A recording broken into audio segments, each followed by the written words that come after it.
guns, motorcycles, gives up his seat on the subway to old ladies in a Rock band. star. He's up there. He's Yeah. definitely up there. Dang.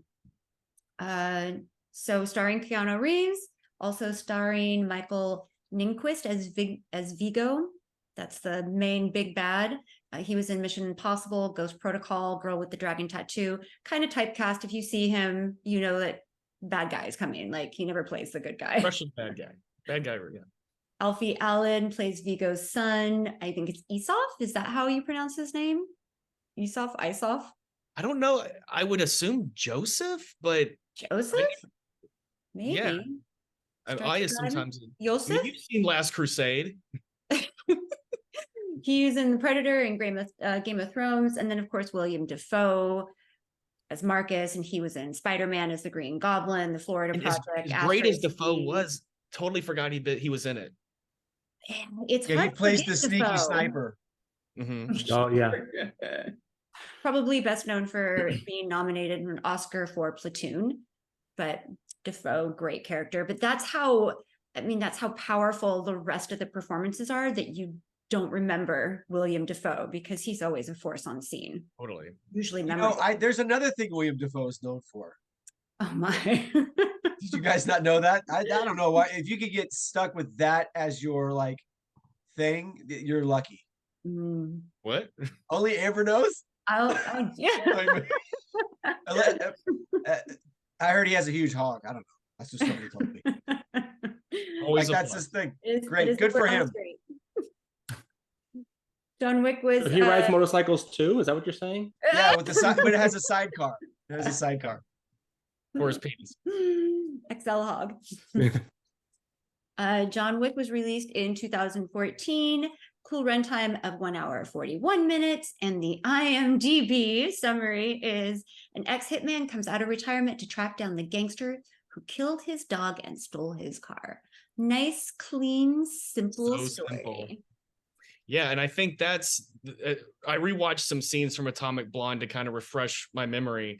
And I think that was kind of the biggest difference to me, was just how incredibly simple John Wick is and how utterly convoluted Atomic Blonde was.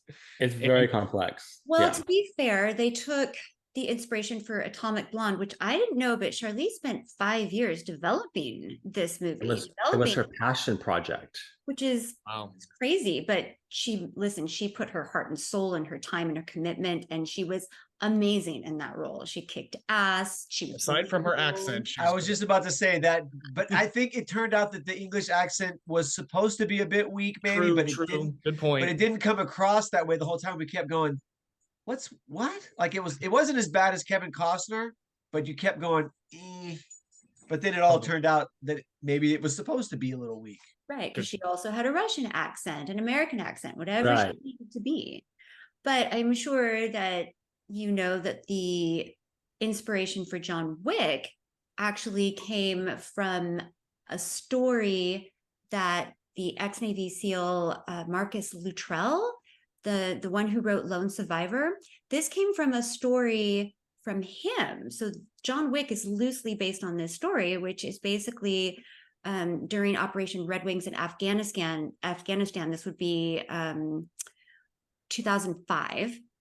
He claims that he was gifted a puppy named Daisy, and that in the middle of the night, he was awoken by gunfire to find the dog dead in the front yard. He went to grab guns, went chasing after these criminals for blocks and blocks until he cornered them and detained them for the police to apprehend.